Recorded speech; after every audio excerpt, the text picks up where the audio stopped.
వీళ్ళిద్దరూ ఎట్లా తిట్టుకున్నారో గతంలో ఒకసారి చూసిన తర్వాత ప్రైమ్ మినిస్టర్ గారు చంద్రబాబు గురించి ఏమన్నారు, చంద్రబాబు గారు ప్రైమ్ మినిస్టర్ గురించి ఏమన్నారో ఒకసారి చూద్దాం. నేను మిమ్మల్ని కోరేది, నరేంద్ర మోడీ కరుడుగట్టిన ఉగ్రవాది, మంచివాడు కాదు. అదే మరి ఇక్కడ మైనారిటీ సోదరులు ఉన్నారు, వాళ్ళందరినీ ఒకటే కోరుతున్నా, తమ్ముళ్ళు మళ్ళీ గాని మీరు గాని నరేంద్ర మోడీకి ఓటేస్తే చాలా సమస్యలు వస్తాయి. గుర్తించారా తమ్ముళ్ళు? మైనారిటీ సోదరులందరూ త్రిపుల్ తలాక్ పెట్టారా లేదా? మిమ్మల్ని జైల్లో పెట్టాలని ఆలోచించారా లేదా? ఆ మధ్య కాలంలో గోదావరిలో ఏం జరిగింది? 2000 మందిని చంపేశారు. ఆ రోజు నేను అడిగాను, నరేంద్ర మోడీ ఈ దేశం ఉండడానికి అర్హత లేదు, ఈయన రాజీనామా చేయాలని డిమాండ్ చేసిన మొట్టమొదటి వ్యక్తి నేనేనని మీ అందరికీ తెలియజేస్తున్నా.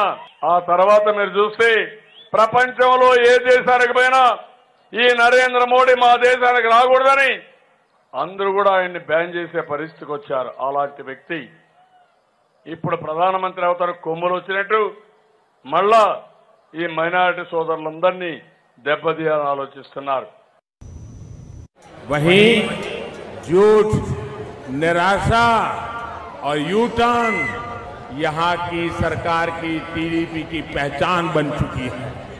कोई मुझे बता रहा था यू टर्न बाबू की स्थिति बाहुबली फिल्म के बल्लाल देव जैसी हो गई है।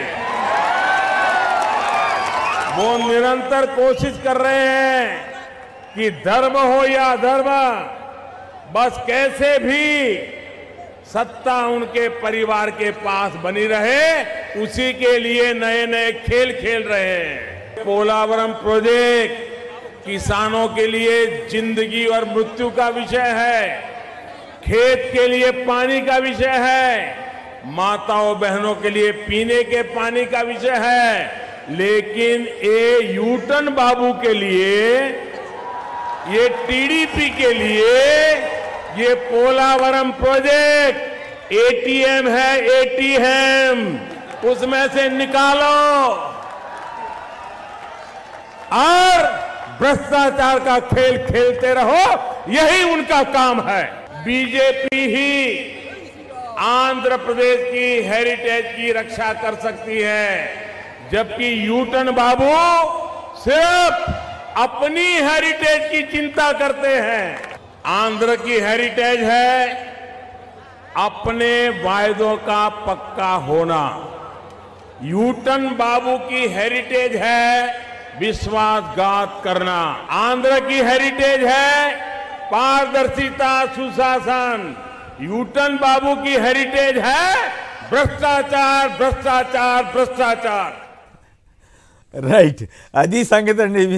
మన పురుషోత్తమ్ రెడ్డి గారు చెప్పండి. చాలా ఆసక్తికరంగా ఉన్నాయి, ఇంకా చాలా బూతులు ఉన్నాయి. చంద్రబాబు గారు అయితే పచ్చి బూతులు లాగా మాట్లాడాడు ఆయన భార్య గురించి. అవన్నీ చేయాలంటే ఒక గంటన్నర పడుతుంది. అట్లాగే ప్రైమ్ మినిస్టర్ కానీ బీజేపీ నేతలు కానీ తిట్టిని అంత భ్రష్టాచారం హెరిటేజ్ అంటే ఆయన సొంత కంపెనీని డెవలప్ చేసుకోవడమే కాదు, చేసుకోవడం తప్ప ఇంకేం చేయలేదు. పోలవరం ఏటీఎం అన్నాడు. వీటన్నిటి మీద మీకేమనిపిస్తుంది? ఇప్పుడేమో మేము అడిగిన డిమాండ్ చేసిన సీట్లు ఇస్తే మేము అవన్నీ వదిలేస్తాం, ఆత్మగౌరవం లేదు, పాడు లేదు అన్నట్లుగా బీజేపీ వాళ్ళు మాట్లాడుతున్నట్లు, ఈయనైతే శరణ్ అని బహిరంగ క్షమాపణ అడుగుతున్నారంట. మరి బీజేపీ వాళ్ళు నిజమో ఉండదో తెలియదు కానీ మరి ఇలాంటి వ్యక్తి చంద్రబాబు గారు, సరే పవన్ కళ్యాణ్ గారు అంటే ఆత్మగౌరవంతో పెద్ద ఫీల్ గాడు కాబట్టి ఆయన ఎట్లాగో సరెండర్ అయిపోయాడు చంద్రబాబుకి. నిజంగానే చంద్రబాబుకి బీజేపీ సరెండర్ అవుతుందా, చంద్రబాబే బీజేపీకి సరెండర్ అవుతారా? ఏం జరుగుతుంది? కొమ్మిరెడ్డి గారు, బీజేపీ చంద్రబాబు గారికి ఏదో రిక్వెస్ట్ చేసిందనే దానికి పెద్ద ఆధారాలు లేవు. ఎందుకంటే బీజేపీ రిక్వెస్ట్ చేసేటువంటి వాళ్ళు కూర్చుంటారు. కాదు ఆంధ్రజ్యోతి, టీవీ5 ఇట్లాంటివి ఉన్నాయి కదా. బీజేపీ ఢిల్లీ కాలింగ్, బీజేపీ వాళ్ళు పిలుస్తున్నారు, చంద్రబాబు గారు చూస్తున్నాడు, ఒప్పుకునే ఆలోచన చేస్తున్నాడని రాశారు. మీరు గమనించే ఉంటారు. అంటే వాళ్ళు రాశారు, వాళ్ళ ఆనందం కోసం మనం ఏం చేయలేం. కానీ పాయింట్ ఏంటంటే, ఇప్పుడు మీ ఇంటికి నన్ను పిలిచారంటే నేను గెస్ట్ కాబట్టి మీరు పిలవచ్చు కాక. ఇప్పుడు మోడీ గారు పైనకి ఇప్పటికి 2 సార్లు అపాయింట్మెంట్ ఇచ్చాము అంటే అర్థం ఏంటి? 0.5% ఓట్లు ఉన్న పార్టీ 40% పార్టీకి అపాయింట్మెంట్ ఇవ్వడం ఆంధ్రప్రదేశ్లో. కాబట్టి దీన్ని బట్టి ఎవరు చోతకి వెళ్తున్నారు? బీజేపీ చేతకి చంద్రబాబు గారు వెళ్తున్నారే తప్ప బీజేపీ వాళ్ళేం పిలవట్లేదు. వాళ్ళు కలుస్తారా లేదని సుహాస్ ఆనంద్ గారు చెప్పాలి. ఇంక జరిగే పరిణామాలు పడుతుంది. కానీ నాకు అనిపిస్తుంది కలిసే వాతావరణం ఏమైనా ఉందా అని అనుమానం కలుగుతుంది. ఎందుకు కలుగుతుంది అంటే, బీజేపీ వాళ్ళు ఏం ఖాళీగా లేరు కదా, 2 సార్లు పిలిచారంటే చంద్రబాబు నాయుడు గారితో చర్చలు, వద్దనడానికి అయితే పిలవరు కదా, కలిసి కూర్చోవడానికి, కలిసి భవిష్యత్తు. అంటే ఇక్కడ పాయింట్ అండి, పవన్ కళ్యాణ్ గారు చెప్పారు బీజేపీ వాళ్ళు నన్ను ఎన్ని తిట్టారో తెలియదు, మీకు చెప్పలేను నేను, అంటే అంత చేదరించుకున్న పార్టీని ఎందుకు మళ్ళీ బీజేపీ కలుస్తుంది? చేదరించుకున్నారని చెప్పిన వీళ్ళు టీడీపీ వాళ్ళు సిగ్గుపడకుండా మళ్ళీ ఎందుకు బీజేపీ వాళ్ళ కాళ్ళ దగ్గరికి వెళ్తున్నారు? అంటే నేనంటుంది పవన్ కళ్యాణ్ గారు నన్ను తిట్టారు, చేదరించుకున్నారంటే 4 సీట్లు పెంచుతాడేమో అనుకున్నాడు ఆయన అప్పీల్ చేసిన చంద్రబాబు నాయుడు, నేను మీకోసం నేను ఎంత కష్టపడుతున్నాను చెప్పడం కోసం చెప్పాడు తప్ప, వాళ్ళు ఎందుకు తిడతారు బీజేపీకి ఇష్టం లేకపోతే పో అంటారు బయట. కాబట్టి తిట్టే పరిస్థితి ఉండదు, ఆయనకేం వాళ్ళ సొంత పార్టీ కాదు కదా. కాబట్టి నేను ఎక్కువ కష్టపడుతున్నాను, అర్థం చేసుకుని 24 కాదు 30 ఇవ్వండి అని అడగడానికి ఏమన్నా ఆ ప్రయత్నం చేసి ఉండొచ్చు. నా పాయింట్ ఏంటంటే ఏం ప్రధానంగా చర్చ జరుపుతున్నారు, ఆ మీడియాలో వచ్చిన వార్తలు వాళ్ళు చెప్తుంది డబుల్ ఇంజిన్ సర్కార్ ఉంటే బాగుంటుంది, ఢిల్లీలో బీజేపీ వాళ్ళు వస్తారు కాబట్టి ఆంధ్రప్రదేశ్లో కూడా మనం 2 కలిపి ఉంటే ఈ రాష్ట్రం ముందుకెళ్తుంది, డబుల్ ఇంజిన్ సర్కార్ గురించి చెప్తున్నారు. నా పాయింట్ ఏంటంటే ఇది కొత్త ఆంధ్రప్రదేశ్ డబుల్ ఇంజిన్ సర్కారు.